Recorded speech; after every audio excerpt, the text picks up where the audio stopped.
అనకాపల్లి జిల్లా Paravada synergy pharma కంపెనీలో ప్రమాదానికి గురై విశాఖ ఇండస్ ఆసుపత్రిలో చికిత్స పొందుతున్న బాధితులను హోంమంత్రి వంగలపూడి అనిత పరామర్శించారు. బాధితులతో మాట్లాడి వివరాలు అడిగి తెలుసుకున్నారు. వరుసగా ప్రమాదాలు సంభవించడం పట్ల ఆమె దిగ్భ్రాంతి చెందారు. డెఫినెట్ గా అన్ని కంపెనీస్ వాళ్ళతో డిస్ట్రిక్ట్ లో 2 డిస్ట్రిక్ట్లు వేరేగా పెడతాం. విత్ ఇండస్ట్రియల్ ఎక్స్పర్ట్స్ ని పిలిపిస్తాం. ఈ రోజు అక్కడికి వెళ్ళి నేనేదో మాట్లాడేసి ఇంకో పొలిటికల్ లీడర్ ఏదో మాట్లాడడం కాదు.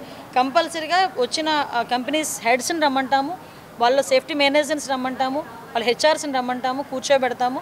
ఏంటంటే ప్రికాషన్స్ తీసుకుంటున్నారు, ఇంకా ఏం చేయాలి, ఎక్స్పర్ట్స్తో వాళ్ళతో గైడెన్స్ ఇస్తాం. జరిగిన సేఫ్టీ ఆడిట్ కూడా తూతూ మంత్రంగా జరుగుతుంది. జరిగిన తర్వాత కూడా వాళ్ళు ఇచ్చిన ప్రికాషన్స్ ఏదైతే ఉన్నాయో అవి ఏ కంపెనీ వాళ్ళు కూడా దాన్ని ఇంప్లిమెంట్ చేయట్లేదు. దట్స్ వై ఈ ప్రాబ్లమ్స్ అన్నీ వస్తున్నాయి.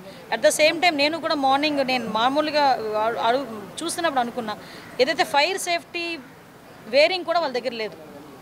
వాట్ ఎవర్ ఇట్, ఆ ఫైర్ సేఫ్టీకి సంబంధించిన వాటికి సూట్లు కూడా ఉండాలి, ఫైర్ సేఫ్టీ సూట్స్ కూడా ఉండాలి.